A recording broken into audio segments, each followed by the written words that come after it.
Dari yang semula kita mungkin banyak makan, terus makannya nggak teratur, nggak makan makanan yang sehat, empat lima sempurna. Jadi kita melakukan perubahan sehingga kedepannya kita menjadi lebih sehat dan gitu. Iya. Ya, jadi sebagai calon-calon ahli kesehatan gitu ya, maka perlu memahami bagaimana perilaku manusia itu berubah. Ya, bisa dari perilaku-perilaku yang sehat ya menjadi perilaku yang tidak sehat. Apa yang mempengaruhi dan bagaimana proses perubahan itu terjadi? Begitu pula sebaliknya ya, bagaimana orang-orang ya pasien Anda nanti misalnya yang perilakunya tidak sehat ya bisa diubah menjadi perilaku yang sehat.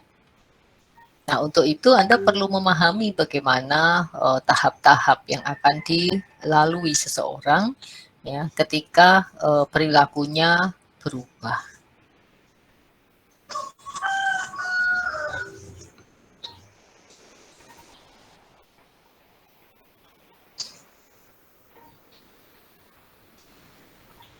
Nah, sebelum masuk ke sana, apa sih yang dimaksud dengan perilaku?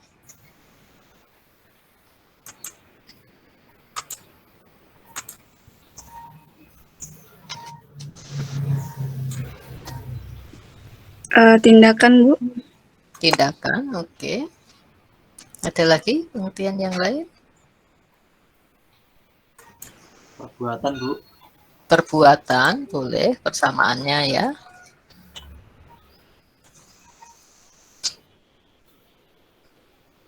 Ada lagi yang lain? Respon, ya.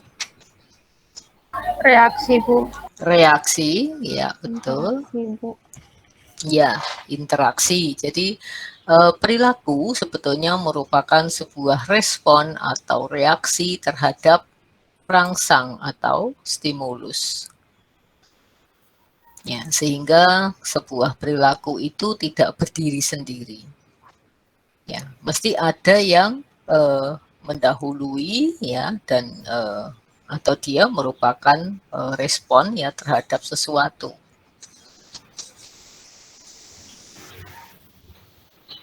Dan antara respon yang satu dengan respon yang lain atau reaksi satu dengan reaksi yang lain itu bisa tadi timbul di situ suatu hubungan ya atau interaksi. Bisa yang satu menjadi penyebab, yang satu menjadi akibat atau yang satu menjadi pemicu munculnya perilaku yang lain.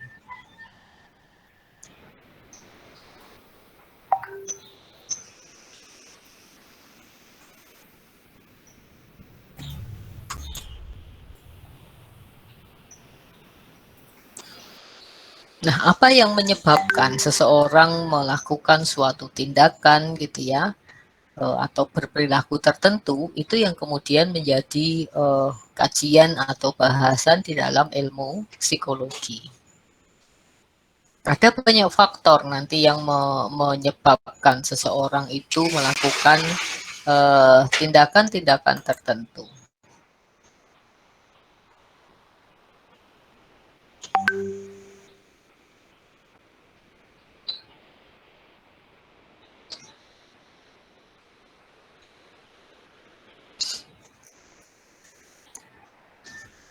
Nah, terkait dengan perilaku sehat yang pekan lalu sudah kita pelajari gitu ya, tentang sehat atau tidak sehat, kemudian apa yang mempengaruhi ya ketika kita belajar tentang determinan sosial, ya determinan sosial kesehatan gitu ya. Nah, maka kita hari ini akan fokus pada perilaku-perilaku yang mendukung gitu ya, perilaku-perilaku yang mendukung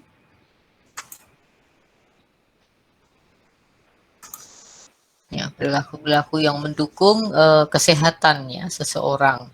Nah, di sini bisa berupa perilaku yang meningkatkan kesehatan, Bisa juga nanti perilaku yang menjaga atau memelihara kesehatan, ya. Dan kita juga akan mengkaji atau mendiskusikan perilaku-perilaku yang membahayakan kesehatan.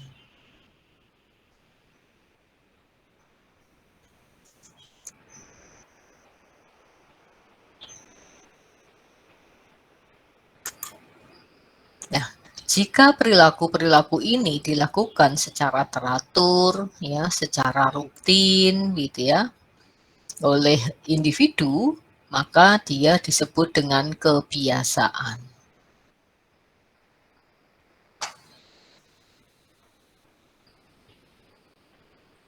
Nah, kebiasaan apa yang sudah Anda miliki selama ini? Nanti kita akan bersama-sama petakan mana yang sudah menjadi kebiasaan yang sehat, mana kebiasaan yang kurang sehat dan perlu disehatkan. Oke. Perilaku yang Anda lakukan secara rutin pagi hari? Menjaga kebersihan. Sarapan air putih. Minum air putih, menjaga kebersihan. Caranya gimana menjaga kebersihan di sini? Mandi. Mandi. Ya, oke. Merapikan tempat belajar. Oke. Mandi, merapikan tempat belajar ya, bagian dari menjaga kebersihan. Terus? Membuka jendela kamar. Iya. Untuk memperoleh udara segar, membuka jendela kamar. Merapikan tempat tidur. Merapikan tempat tidur, bagus. Membersihkan kamar. Membersihkan kamar. Bantuin ibu, nyapu. Ya, membantu membersihkan rumah ya.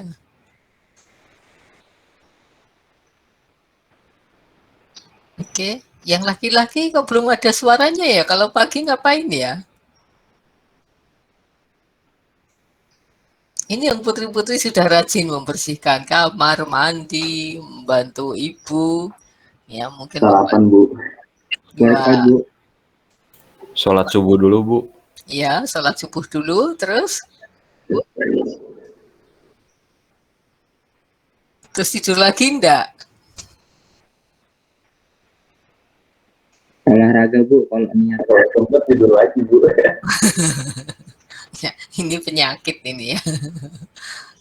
Ya, biasanya anak laki-laki itu sukanya gitu ya. Bangun subuh gitu. Bangunnya sih pagi gitu ya. Sholat subuh habis itu balik lagi ke kamarnya. Ya. Oke.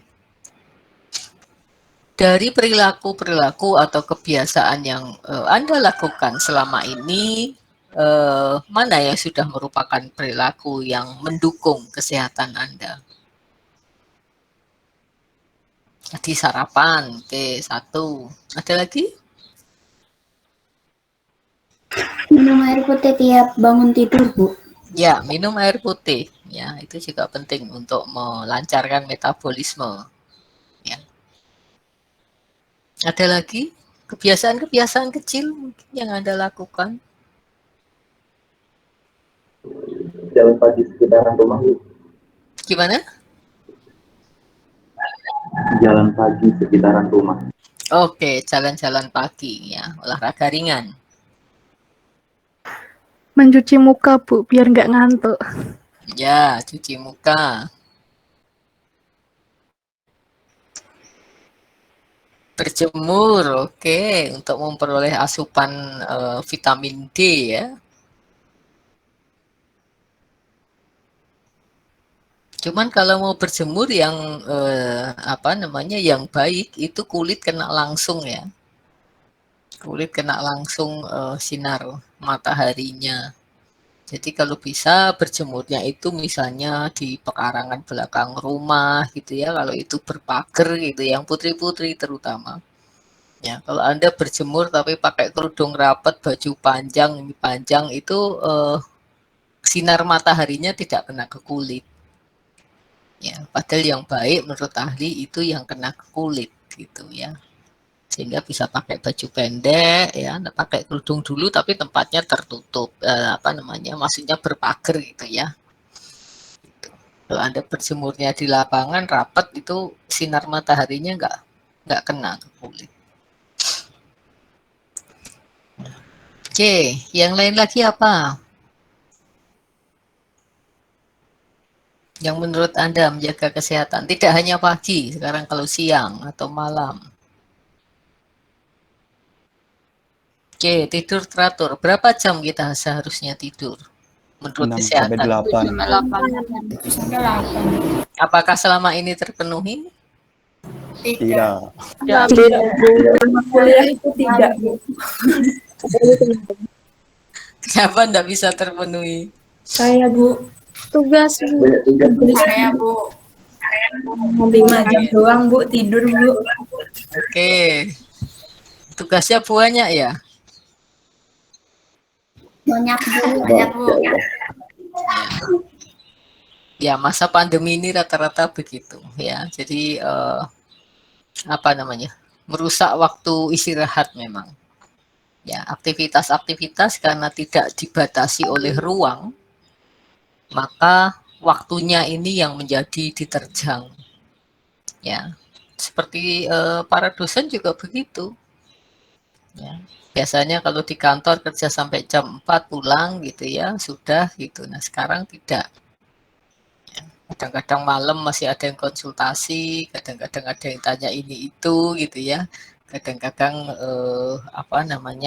kalaupun tidak ya sama seperti Anda ngerjakan tugas-tugas juga.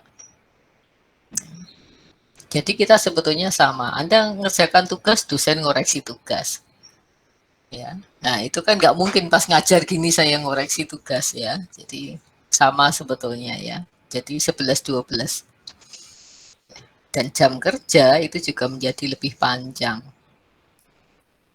Nyiapkan materi di OL itu ya, itu kan juga butuh nyari video, itu kan butuh telitian di YouTube sampai ketemu yang pas sesuai dengan materi misalnya. Nah, mahasiswa juga begitu. Nah, memang kemudian perlu dikontrol juga ya supaya dosen tidak memberikan tugas yang terlampau banyak sehingga mahasiswanya tidak sempat istirahat. Ya. Oke. Sekarang kalau pagi tadi Anda sudah ada yang berjemur ya, makan pagi, olahraga pagi ya, olahraga ringan. Bagaimana kemudian tadi kalau tidur itu rata-rata menjadi berkurang ya jam tidurnya karena aktivitas Anda. Kemudian kalau terkait dengan makan bagaimana?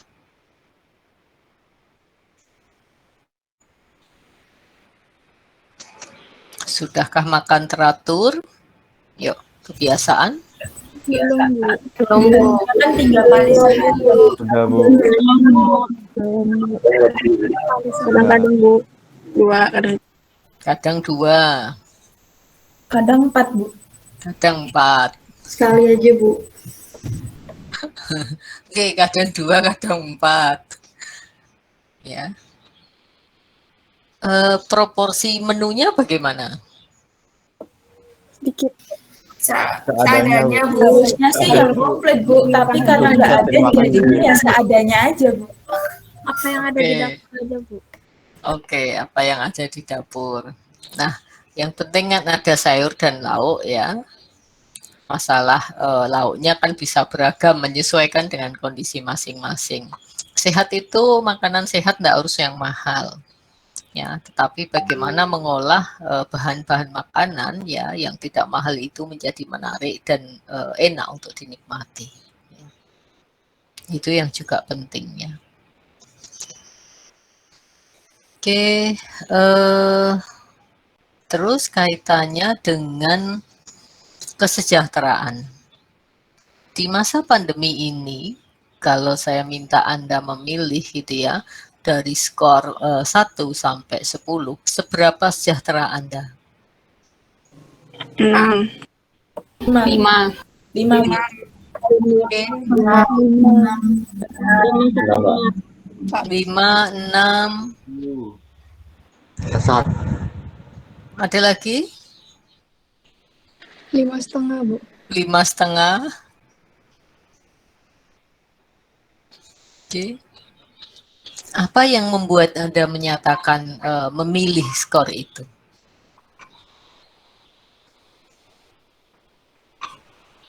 Yuk, kita coba terapkan ilmu kesehatan pada diri sendiri.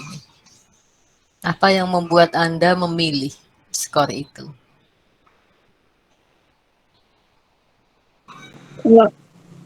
Ya. Oke, 1, karena jam tidurnya enggak bisa teratur ya. Ya, jam tidur berantakan jadi merasa enggak sejahtera. Oke, terima kasih Mbak April. Yang lain apalagi? Supaya saya memahami juga kondisi mahasiswa ya.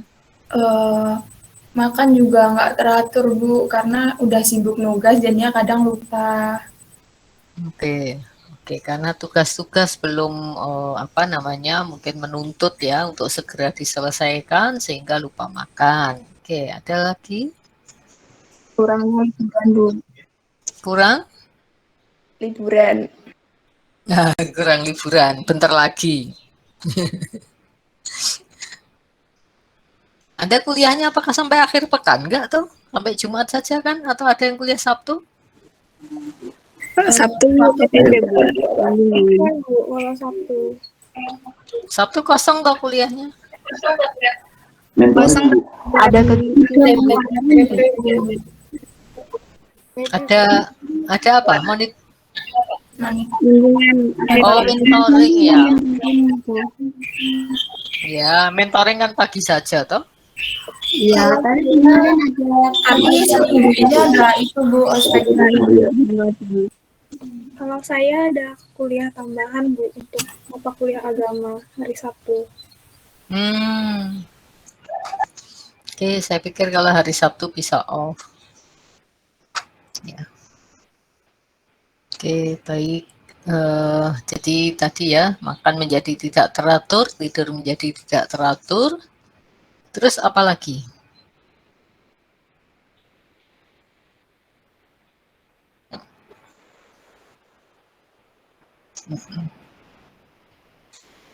Oke, pinggangnya sakit. Ya, karena kurang bergerak. Ada lagi? Kesehatan mata Bu, kan ini jawabnya online terus, jadinya gampang kesulitannya Bu. Ya, kesehatan mata. Ya. Ini nasibnya juga sama kalau kesehatan mata ya. Saya kalau ngajar pagi sampai sore, kemudian pas sore banget gitu ya, atau malam itu kadang-kadang lihat apa-apa udah kabur. Ya. Lihat huruf itu sudah enggak bisa jelas. Ya, kadang-kadang butuh kita merileksan, bisa dikompres ya matanya. Ya, kalau Anda punya lidah buaya diiris gitu ya, bisa ditempel di kelopak mata atau pakai kentang diiris. Ya, kentang ditempelkan di mata, ya itu juga lumayan menyegarkan. Atau pakai timun. Ya, pokoknya yang anyep-anyep lah ya. Anda bisa pakai timun diiris, kemudian atau pakai kentang diiris tipis gitu ya, tempelkan ke mata Anda dalam kondisi matanya tertutup ya, jangan matanya terbuka, nanti kelilipan airnya gitu ya. Itu kemudian Anda buat tiduran beberapa menit gitu, itu lumayan merilekskan. Ya, salah satu cara gitu ya. Oke, terus kaitannya dengan tadi karena kurang gerak, apa yang perlu dilakukan untuk mengatasinya? Olahraga. Olahraga Bu. Ya, relaksasi. Ya, stretching, betul. Ya, jadi Anda memanfaatkan waktu luang ya, peregangan sejenak, paling 5 menit gitu ya, di antara jeda antar mata kuliah.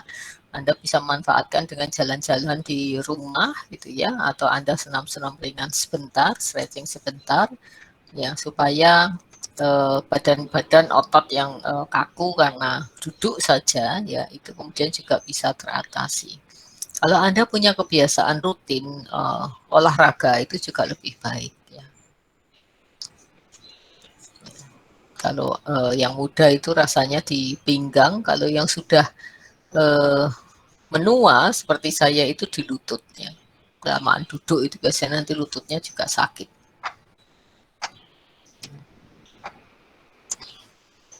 Ya, jadi ketika berada dalam kondisi seperti itu, ya, bagaimana upaya kita kemudian untuk menjaga supaya kita tetap sehat? Ya, jadi kan kita belajar tentang health enhancing behavior ya, perilaku-perilaku yang dapat meningkatkan kesehatan. Apa yang kemudian dilakukan? Dari tadi kita tidak merasa sejahtera karena kurang tidur, karena terlalu banyak duduk, matanya kemudian terlalu banyak di depan laptop, ya mungkin mata pedih, penglihatan jadi kabur, kemudian kurang tidur juga, ya makan nggak teratur, kemudian apa usaha atau ikhtiar yang kita lakukan? Yuk sharing pengalaman Anda. Karena kan pandemi sudah hampir 2 tahun nih.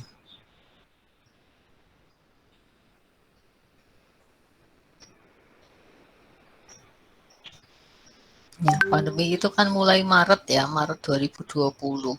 Berarti sudah 1,5 tahun lebih.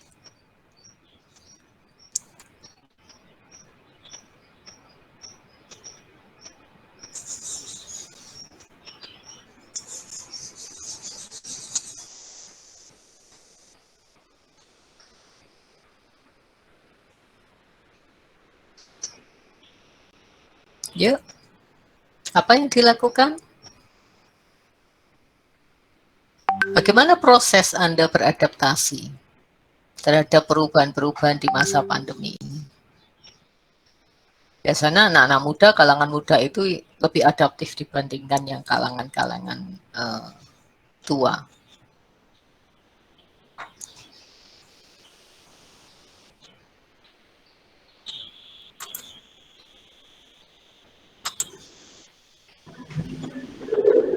Lebih membiasakan diri aja sih Bu, karena kan yang dilakukan sama pandemi ini kan pasti nanti akhirnya tidak suka secara rutin, itu jadinya kebiasaan aja, sudah biasa gitu Bu. Oke, terima kasih Wahyu ya. Jadi kita mengubah kebiasaan ya akhirnya ya. Iya Bu. Ya. Oke. Nah, menurut hasil penelitian gitu ya, Anda pernah membaca buku Atomic Habit?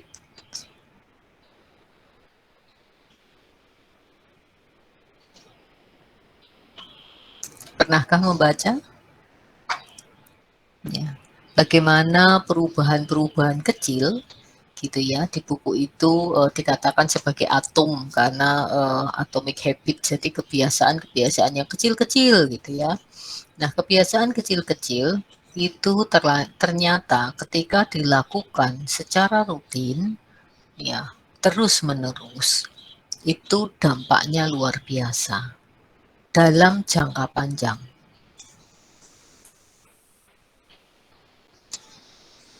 Nah, jadi salah satu cara yang bisa dilakukan tadi untuk meningkatkan kesejahteraan tadi ya, maka perlu melakukan perubahan-perubahan kecil itu.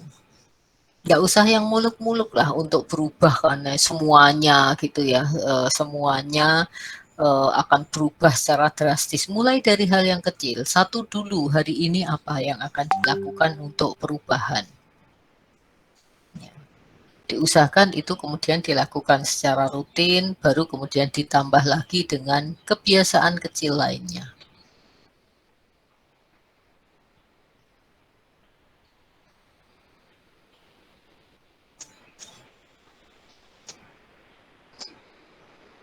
Contoh misalnya, Anda ingin apa? Ingin mengatasi tadi ya, memanfaatkan waktu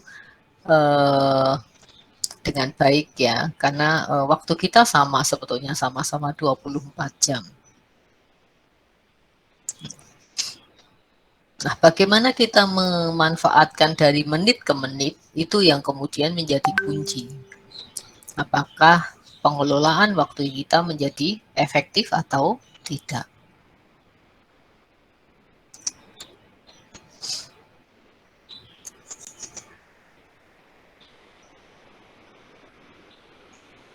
Contoh misalnya mau membiasakan apa? Membiasakan membaca untuk belajar ya. Mungkin tidak perlu langsung harus membaca sekian buku gitu ya. Satu buku langsung habis. Anda membiasakan saja misalnya berapa? Pagi misalnya 15 menit rutin membaca buku. Mungkin siang nanti 15 menit. Ya, mungkin malam agak panjang misalnya gitu ya. Nah, itu bisa dilakukan secara rutin itu dampaknya nanti luar biasa.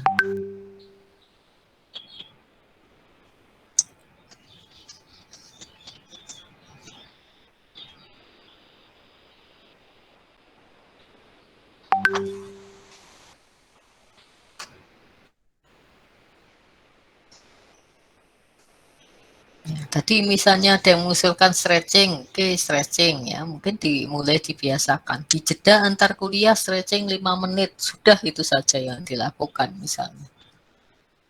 Nah, misalnya itu menjadi kebiasaan yang rutin, nanti kita akan petik hasilnya ya. Mungkin yang tadi pinggang rasanya pegel ya, dengkul rasanya sakit, mungkin kaki rasanya kaku, leher mungkin kaku, itu akan bisa teratasi dengan 5 menit di antara jeda kuliah misalnya.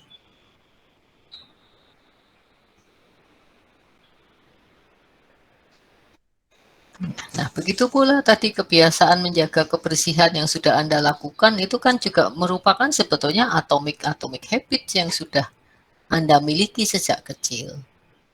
Ya, sejak kecil dibiasakan bangun tidur langsung bantalnya ditumpuk, spraynya ditebai gitu ya, kasurnya, selimutnya dilipat.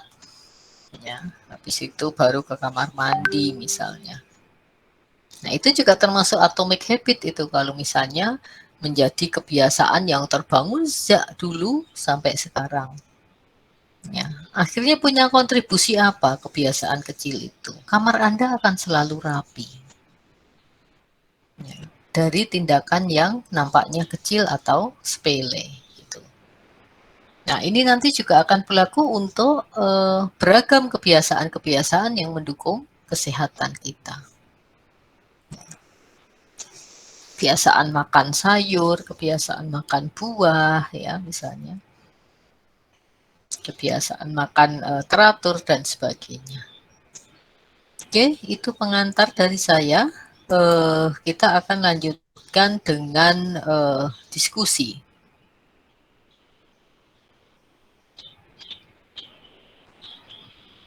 Dari materi yang sudah diberikan, apakah ada di antara materi itu yang masih perlu untuk dijelaskan? Kalau iya, bagian yang sebelah mana?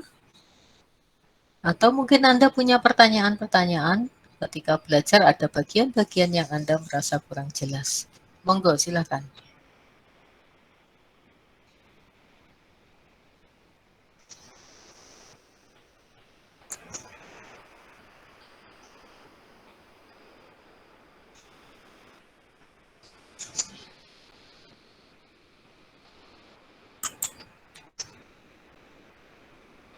Ibu izin bertanya.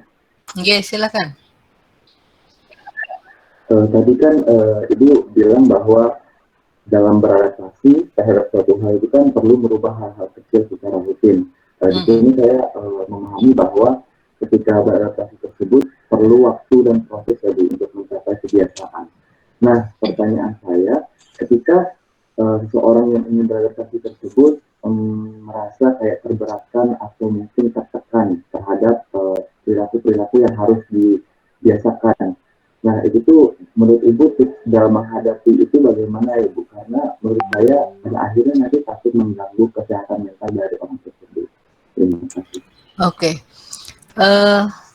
Ada teman-teman yang ingin menanggapi dulu pertanyaan dari Wahyu. Kalau misalnya perubahan itu menjadi terpaksa untuk dilakukan, sehingga individu berubah tapi disertai dengan merasa tertekan.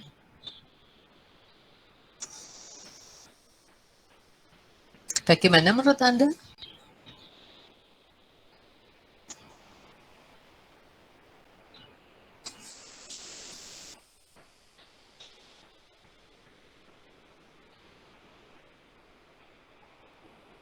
Mm-hmm.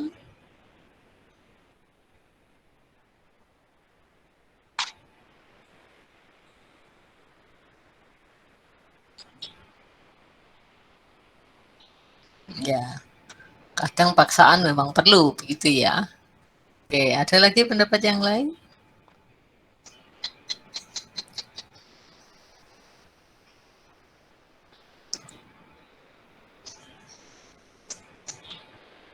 Coba kita melakukan framing di sini ya, melakukan apa namanya, yang memframe ini menjadi hal yang positif gitu ya.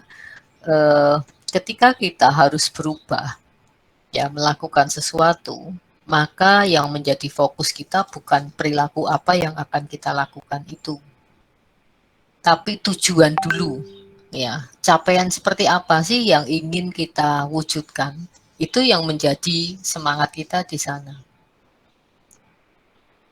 ya. Jadi outcome apa, kondisi seperti apa yang akan kita capai ya, kalau kita melakukan perubahan-perubahan itu.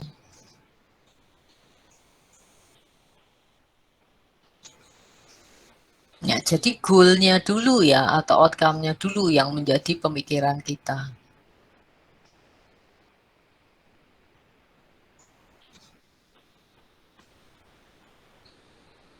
Nah, ketika kemudian kita tahu gitu ya, goal-nya, jadi kita kan ingin berubah itu kan karena ada problem dulu ya. Kita tahu ada problem, kemudian untuk mengatasi problem ini, maka kita harus berubah gitu ya. Nah, perubahan seperti apa gitu ya, atau targetnya seperti apa, ini dulu yang kita tentukan. Ya, jadi kita mengidentifikasi problem, kemudian kita tetapkan targetnya, ya, perubahan seperti apa. Nah, sudah kita menentukan tadi ya targetnya seperti apa, kemudian kita coba mundur sejenak. Penyebabnya apa sih? Kita kok bisa melakukan perilaku-perilaku ya, atau penyebabnya apa munculnya problem yang kita hadapi ini.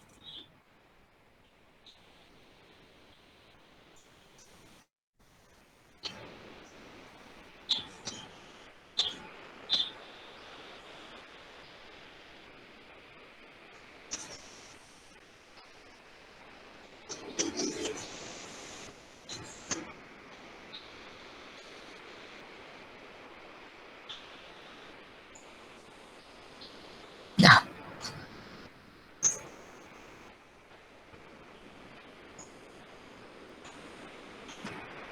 kemudian kita temukan juga hambatan apa yang mungkin muncul.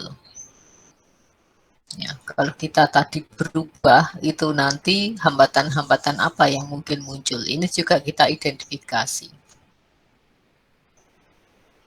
Ya, jadi kita tadi lihat problem, kemudian kita tentukan targetnya, kemudian kita identifikasi penyebabnya, kemudian hambatannya apa,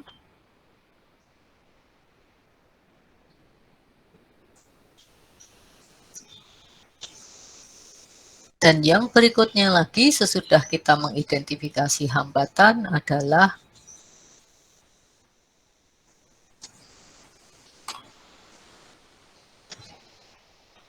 potensi apa yang kita miliki, yang bisa kita gunakan ya, untuk mengatasi problem tadi.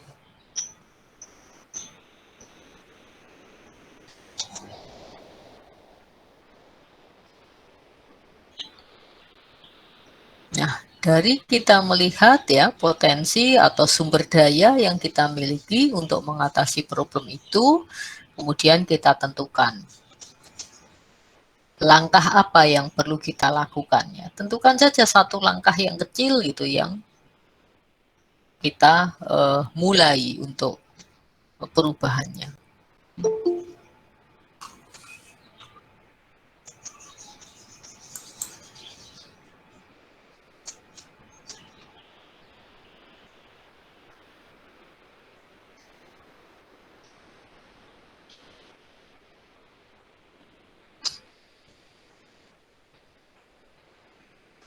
Nah, jadi perubahan-perubahan itu kadang memang kemudian terasa tadi berat ya, karena ada faktor-faktor yang menghambat gitu ya. Kemudian perubahan itu mesti memaksa kita keluar dari zona nyaman. Ya. Nah, orang kalau sudah berada di zona nyaman itu kadang-kadang memang enggan untuk keluar gitu ya, karena udah nyaman-nyaman gitu ya. Ngapain sih harus melakukan hal-hal yang sulit-sulit yang nggak enak-enak gitu, yang gini aja udah ya hidup tetap berjalan kan gitu. Ya. Tapi kalau kita orientasinya tadi, ya outcome seperti apa yang mau kita raih? Nah, itu kan jadi terbayang, oh ya ada harapan di situ, ada asa. Ya, ada sesuatu yang akan kita peroleh kalau kita berjuang menjalani ini.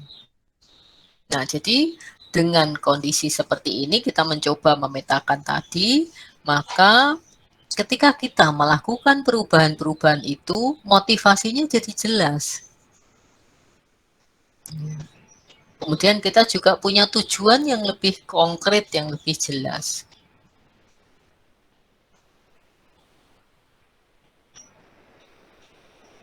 Nah, sehingga ini bisa tadi menyingkirkan rasa-rasa tertekan, rasa-rasa terpaksa, karena kita punya tujuan yang jelas, kita punya dorongan atau motivasi jadi yang kuat, ya, karena kita punya harapan akan meraih sesuatu, akan mewujudkan sesuatu. Nah, seringkali perubahan itu rasanya berat karena orang kurang memahami gitu ya. Jadi ya hanya ini saja gitu, pokoknya yang penting ini berubah gitu, tapi apa ke depan gitu ya, mungkin jangka waktu cukup panjang itu apa yang akan diraih, itu yang kadang-kadang tidak konkret. Nah, sebaiknya memang outcome tadi dibuat konkret ya, jadi outcome-nya jangan yang abstrak gitu ya. Contoh ingin menjadi orang sukses itu abstrak menurut saya ya. Coba dibuat yang konkret, definisi sukses itu apa. Kalau Anda ingin menjadi psikoterapis, fisioterapis ya misalnya, buatlah konkret itu. Fisioterapi, ahli fisioterapi yang seperti apa? Ya, ahli fisioterapi yang terampil, mungkin melakukan ini, atau Anda mau ngambil misalnya malah spesifikasi tertentu, ya ahli terapi tapi terapi bagian apa misalnya gitu ya, dalam fisioterapi mungkin kalau ada lebih kecil lagi bagiannya misalnya, ataukah Anda mau jadi ahli fisioterapi yang fokus pada anak-anak misalnya, ya ahli fisioterapi yang fokus pada lansia misalnya, ya ataukah ahli fisioterapi yang seperti apa. Itu dibuat yang konkret gitu ya, tidak hanya sekedar saya penting pokoknya lulus jadi sarjana fisioterapi gitu ya, itu terlalu abstrak ya, maksudnya hanya sarjana gitu saja terus ngapain gitu loh, kriterianya apa. Nah, kalau apa yang menjadi tujuan ini konkret jelas, nanti bisa di breakdown, bisa dipecah-pecah ke dalam tindakan-tindakan apa yang harus dilakukan gitu loh.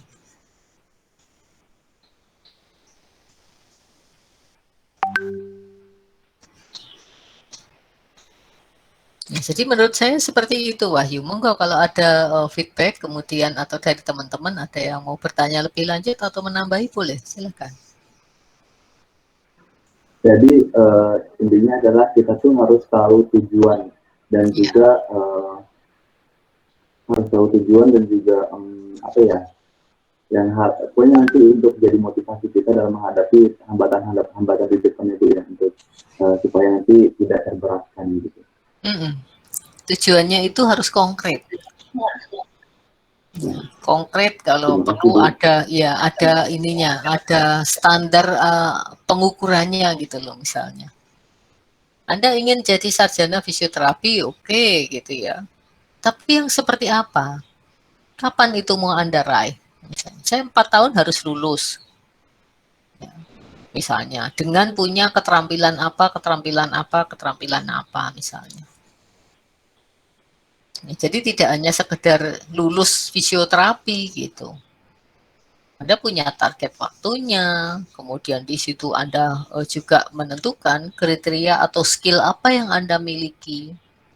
penguasaan teknologinya apa, keterampilan terkait dengan keahlian Anda, fisioterapinya apa, apakah Anda juga menentukan sudah punya jejaring di situ, apakah nanti Anda akan buka praktek sendiri misalnya, ya, itu sudah mulai Anda rancang. Nah, kemudian dalam proses perjalanannya, ya, nunggu waktu tadi, target lulus tadi, nah itu Anda isi gitu loh. Untuk membangun jejaring, berarti saya aktif di organisasi apa. Untuk meningkatkan skill, ya, kaitan dengan fisioterapi, apakah Anda akan ikut workshop-workshop, apakah Anda ikut pelatihan-pelatihan, ya, apakah Anda akan mengasah keterampilan itu secara mandiri, ya, cari bahan belajar di YouTube, di mana-mana gitu ya, itu Anda pelajari secara mandiri, apakah Anda membentuk kelompok belajar bersama, jadi jelas gitu loh.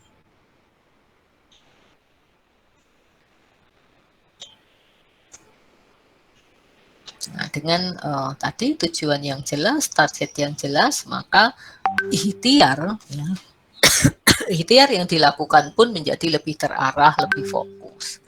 Jadi nanti nggak kebanyakan menggoknya gitu loh.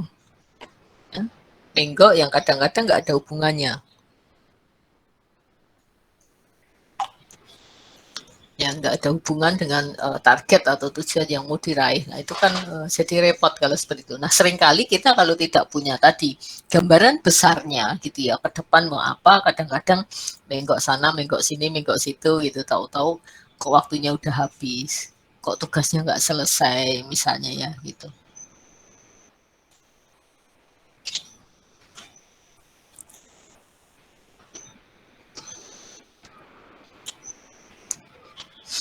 Nah, termasuk juga dengan kesehatan tadi ya, kalau perilaku sehat, kita pengen punya kesehatan yang seperti apa. Nah, sehingga ketika kita akan, misalnya kesehatan itu salah satunya ditentukan oleh pola makan, ya, maka kita akan pertimbangkan mana makanan-makanan yang mendukung kesehatan. Mana yang ini berbahaya untuk kesehatan. Makanan-makanan yang menyenangkan tetapi berdampak buruk terhadap kesehatan, misalnya, haruskah masih kita konsumsi?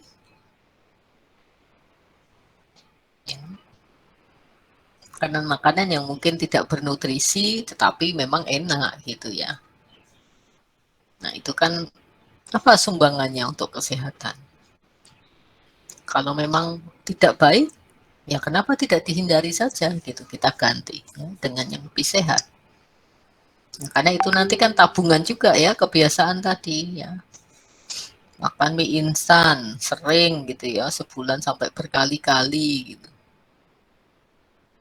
Haruskah makan mie instan? Adakah penggantinya yang lebih sehat misalnya? Nah, itu contoh. Kalau enaknya sih enak, masaknya cepat, praktis gitu ya. Tapi tabungan kesehatannya apa?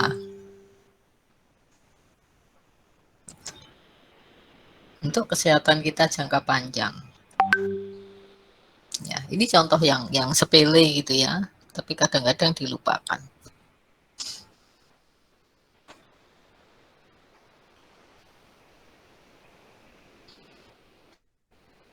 Monggo silakan, ada pertanyaan lagi?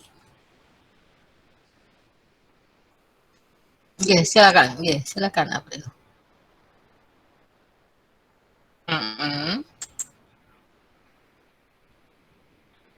Iya.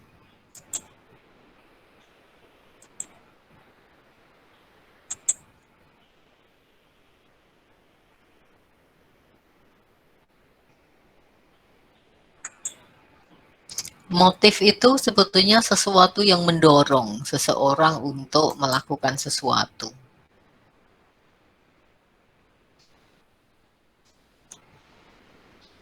Ya. Jadi di sini dari perspektif profesional dan layanan kesehatan gitu ya. Saya mungkin bisa buka ininya, slide-nya. Jadi pas saya juga buka. Ya, saya kalau ngajar gini kan sambil buka PPT-nya juga. Ini ya yang ditanyakan ya. Ada dari perspektif individu, kemudian dari perspektif profesional dan layanan kesehatan. Jadi ini tugas ya, tugas profesional dan layanan kesehatan ya untuk mewujudkan masyarakat yang perilakunya sehat, maka kita harus memahami ya tadi motif-motif apa namanya yang bisa mendukung gitu ya penurunan angka kejadian. Jadi angka kejadian di sini itu kaitannya dengan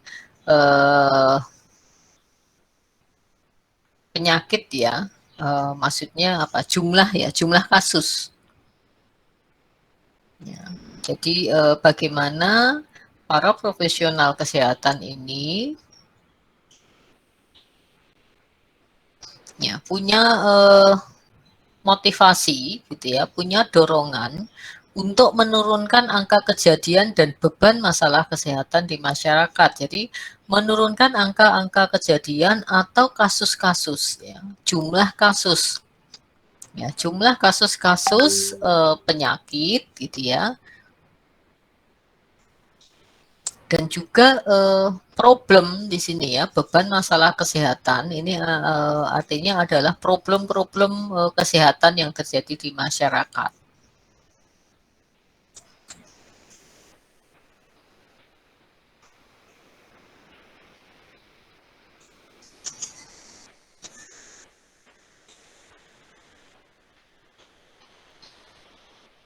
Ya, contohnya misalnya ya, kalau misalnya di suatu masyarakat perilaku membuang sampahnya misalnya ya, itu tidak tertib, ya, maka kemungkinan akan terjadi kasus-kasus misalnya ya sakit perut ya akibat sampah yang bertebaran. Ya, kemudian juga mungkin nanti akan ada genangan-genangan ya kan membuang sampah tadi mungkin kaleng-kaleng dan sebagainya akan jadi tempat nyamuk ya, beranak pinak di sana sehingga mungkin juga meningkatkan TB ya mungkin malaria misalnya.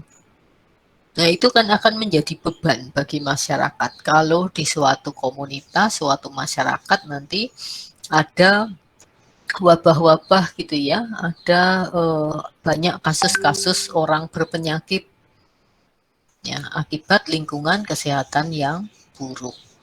Nah, ini perlu menjadi perhatian para ahli kesehatan. Ya, jadi tugas dari profesional kesehatan dan layanan kesehatan ya dalam hal ini mesti klinik, puskesmas gitu ya, rumah sakit itu tidak hanya mengobati orang yang sakit gitu, tetapi juga melakukan edukasi ya, pendidikan ke masyarakat, membangun kesadaran di masyarakat supaya perilaku-perilaku yang ada di dalam komunitas itu adalah perilaku-perilaku yang mendukung kesehatan masyarakat. Nah, saat ini sudah berlangsung ya banyak gitu ya. Anda bisa simak. Ada rumah sakit misalnya Unisula ya, rumah sakitnya apa namanya Sultan Agung ya, rumah sakit Sultan Agung Semarang itu misalnya.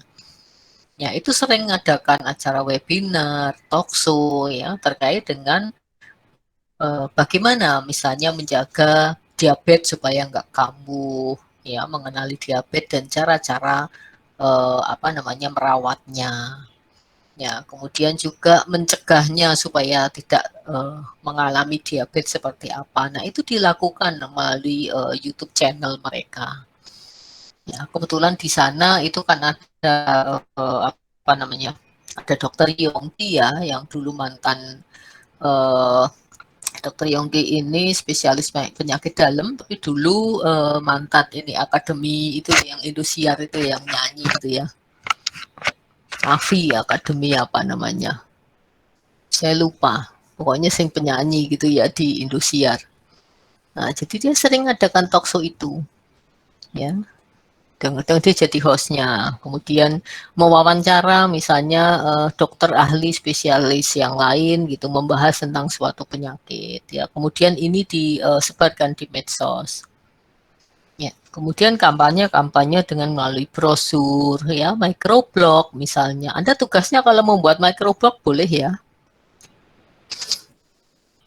Tugasnya kalau misalnya buat video kesulitan Bu, karena nanti editing dan sebagainya, Anda ganti dengan microblog boleh. Sekarang lagi ngetren juga ya. Nah, jadi maksudnya seperti itu. Jadi kalau dulu mungkin dokter hanya nunggu pasien datang diobati sudah selesai gitu ya. Nah, sekarang nggak cukup lagi seperti itu. Ya, harus berupaya menurunkan angka kejadian. Ya, saat ini kan misalnya anak-anak yang mengalami apa? Anak-anak itu kegemukan ya. Kegemukan itu kan mulai banyak sekarang pada anak-anak. Ya, obesitas. Kasus obesitas anak itu mengalami peningkatan.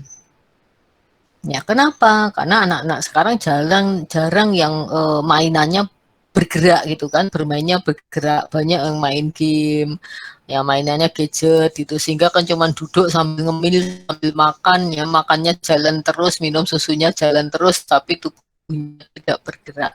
Ya, mungkin nggak pernah bermain kejar-kejaran, nggak pernah manjat pohon, ya nggak pernah mungkin jadi si bolang nyari ikan di kali. Yang itu semua menuntut gerakan-gerakan fisik. Nah, akibatnya apa? Obesitas kemudian karena ini kan dicegah. Ya, kalau sejak kecil mengalami obesitas itu nanti akan terbawa sampai dewasa gitu ya. Gaya hidup itu akan terbawa sampai dewasa.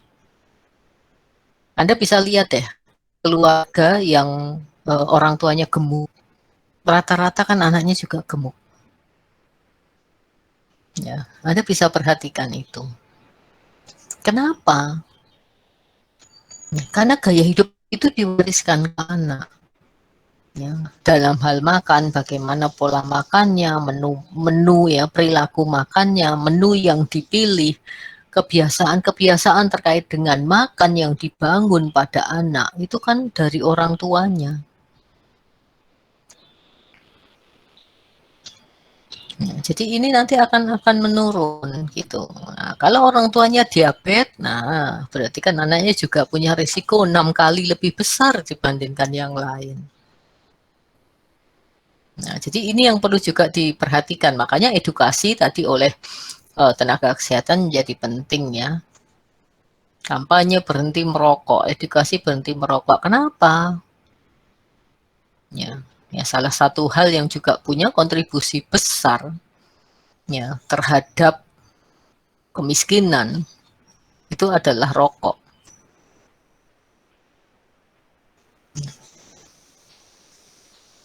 Banyak konsumen rokok itu kalangan bawah yang penghasilannya harian. Ya, para tukang, buruh. Nah, ini rokoknya jalan terus ya. Penghasilan mungkin 100.000 sehari untuk merokok bisa 20.000. Artinya apa? 20% penghasilan itu bisa untuk rokok. Ya, kelihatannya cuma 20.000, tapi kalau dilihat dari persentasenya, persentase dari total penghasilan bisa 20%. Besar sekali itu. Ya. Nanti anaknya sekolah tidak bisa bayar, tapi bapaknya ngerokok terus, akan repot. Ya. 20.000 itu kalau sehari itu sebulan sudah 600.000 untuk bayar anaknya sekolah udah susuk itu udah lebih. Ya, kalau SPP-nya anaknya mungkin 200.000, tapi kenapa bayar 200.000 kesulitan, tapi untuk beli rokok 600.000 nggak kesulitan? Ya, ini kan masalah edukasi ya, masalah bagaimana masyarakat memahami perilakunya gitu. Ya, saya kalau ada orang rokok kadang-kadang tanya gitu, sehari habis berapa bungkus? Ya, mungkin memperkirakan penghasilan dia. Kalau sehari bisa 30.000, 20.000 gitu ya, saya tak terbayangkan gitu ya, uang segitu banyak gitu ya. Itu ditabung untuk asuransi gitu ya, asuransi pendidikan anak itu nanti kan ketika anaknya kuliah orang tuanya udah punya sekian puluh juta. Ya, udah nggak bingung lagi anaknya masuk dengan uang kuliah 20 juta gitu ya, nggak bingung lagi gitu kalau dari TK orang tuanya nabung uang rokoknya diganti untuk ya asuransi pendidikan anak, nanti anaknya masuk kuliah itu paling nggak udah punya 50-60 juta itu. tabungan dari uang rokok. Nah, makanya ini perlu ya. Jadi beban-beban seperti ini ya, beban-beban seperti ini sebenarnya nggak perlu ada, tetapi tadi menjadi beban. Ya. Selain masalah ekonomi, merokok itu kan juga nanti angka kejadian penyakit jantung, paru, ya itu juga menjadi banyak gitu ya. Nah sayangnya seperti BPJS belum selektif juga gitu ya.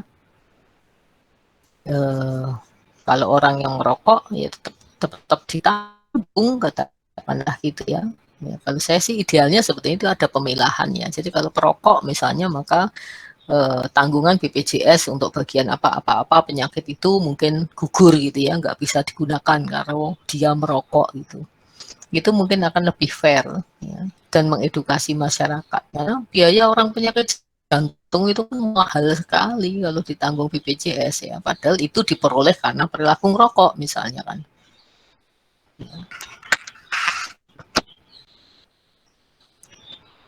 Ya, saya pernah menyaksikan bagaimana orang kena penyakit jantung karena ngerokok itu ya.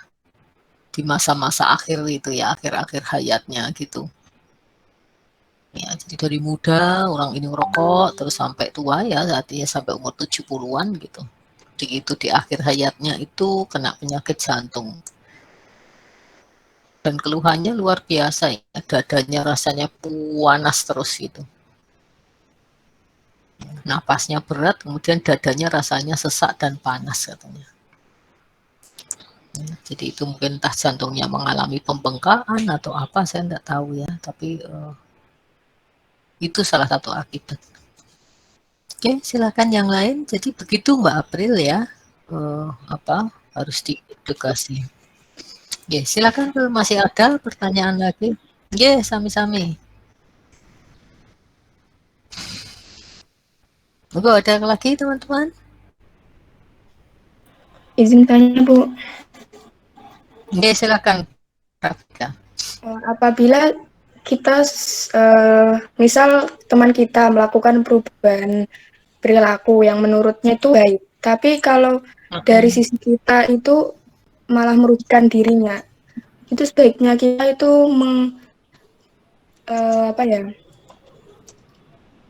menasehati atau membiarkan saja, Bu? Oke, kalau menurut saya kalau kita langsung menasihati itu kayaknya juga mungkin kurang berkenan ya yang bersangkutan gitu. Coba aja diskusi saja. Ya, jadi sebelum kita mengevaluasi dan memberikan saran, ada baiknya kita pahami dulu mengapa begini, mengapa begitu. Ya, kita pahami dulu. Jadi apa yang membuat dia kok melakukan atau memilih tindakan itu? Ya, perubahan seperti apa yang ingin dia capai? Ini kita pahami dulu. Nah, kalau misalnya kita sudah mengetahui ya, kemudian dia juga menyampaikan secara terbuka apa yang ingin dia capai dan tindakan apa yang saat ini dia lakukan, maka kita kemudian bisa masuk saran-saran kita. Ya, kalau menurut saya gitu ya, kalau boleh menyarankan gitu ya, itu kok punya saran seperti ini ya. Anda sampaikan apa yang membuat Anda menyarankan tadi. Yang dia lakukan misalnya, mungkin akan ada efek buruk atau efek sampingan atau efek apa yang mungkin belum dipertimbangkan oleh dia. Atau dia belum melihat itu, tapi kita melihat itu. Ya, artinya kan bisa saja kan terjadi seperti itu ya. Dia ngelihat itu sudah baik, tapi ada efek buruk sebetulnya yang yang bisa muncul. Tapi teman kita belum melihat itu gitu. Artinya mungkin memikirnya belum komprehensif. Nah, bisa kita tunjukkan di situ. Tapi pahami dulu mengapa begini, mengapa begitunya, supaya tidak terjadi salah paham pertama. Kedua juga supaya kita juga tidak dianggap sok tahu di situ. Ya, karena kita nggak ngerti, nggak paham betul ya niatan dia, motivasi dia untuk melakukan tindakan itu dan apa yang ingin dia capai, ya maka bisa salah paham. Tapi kalau kita sudah memahami ya, kemudian kita jadi bisa menunjukkan Ya, kalau seperti itu yang dilakukan, menurut saya kok nanti akan ada efek seperti ini ya. Menurutmu gimana? Ya, bisa saja dia belum melihat itu. Oh iya ya, aku kok belum mikir itu ya, gitu ya. Nah, disinilah kemudian kita bisa masuk. Ya, saran-saran Anda gitu. Ya kalau kita tahu teman kita salah ya jangan kita biarkan gitu ya. Kita tetap coba untuk ingatkan. Nah, yang menjadi perhatian kita adalah cara kita mengingatkan itu gitu ya. Jadi harus tafasau bil haq kan gitu ya. Mengingatkan dalam kebenaran, ya, mengingatkan kebaikan. Nah, itu kan juga harus dilakukan dengan cara-cara yang baik juga. Ya, supaya tidak timbul kesalahpahaman dengan teman. Itu Mbak Rafika. Baik, Bu. Terima kasih. Oke, monggo masih ada, mungkin bisa 1-2 pertanyaan lagi kalau ada dari Anda.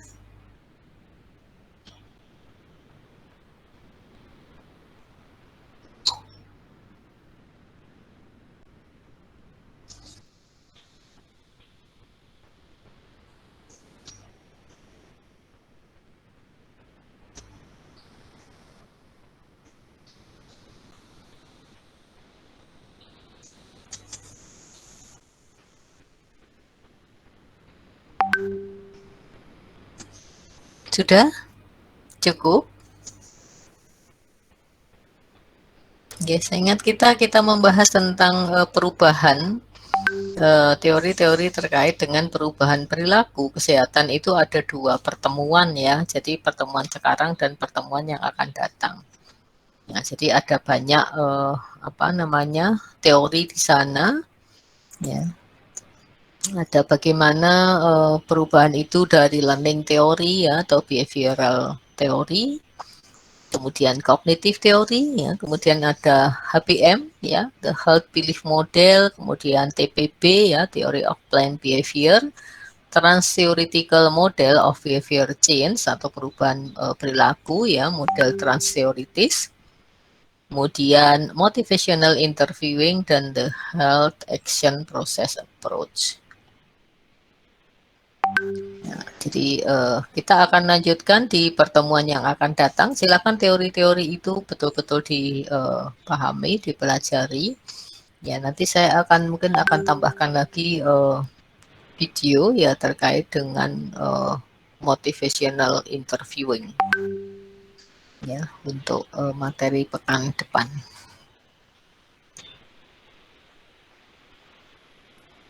Oke, baik. Kalau tidak ada pertanyaan lagi, kita akan tutup pertemuan ini dengan membaca hamdalah bersama-sama. Alhamdulillah. Terima kasih. Oke, wassalamualaikum warahmatullahi wabarakatuh. Terima kasih Bu. Sami-sami. Terima kasih Bu.